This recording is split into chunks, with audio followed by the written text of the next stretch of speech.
Welcome to Samba Samba. Enjoy the video. In this video, I will show you how to make baklava at home easily.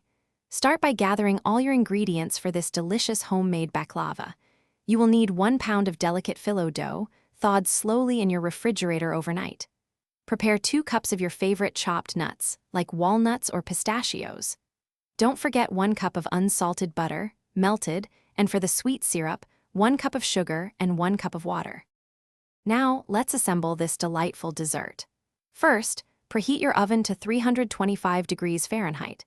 Take a 9 by 13-inch baking pan and generously brush the bottom with melted butter. Begin layering your phyllo dough, placing about 10 sheets down, and remember to brush each individual sheet with melted butter before adding the next. Then, spread 1/3 of your delicious nut mixture evenly over this phyllo base.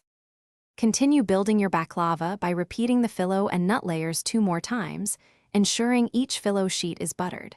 You should finish with a final top layer of about 10 to 12 phyllo sheets, brushed generously with any remaining melted butter.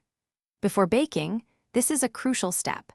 Carefully cut the baklava into your desired diamond or square shapes, going all the way through to the bottom of the pan. It's time to bake your masterpiece.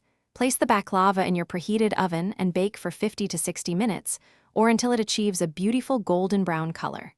While it bakes, prepare your simple syrup by simmering 1 cup of sugar and 1 cup of water for about 10 minutes.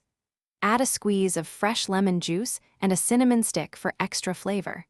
Immediately pour the cooled syrup over the hot baklava, allowing it to soak in completely. Thanks for watching. Consider subscribing if we helped you.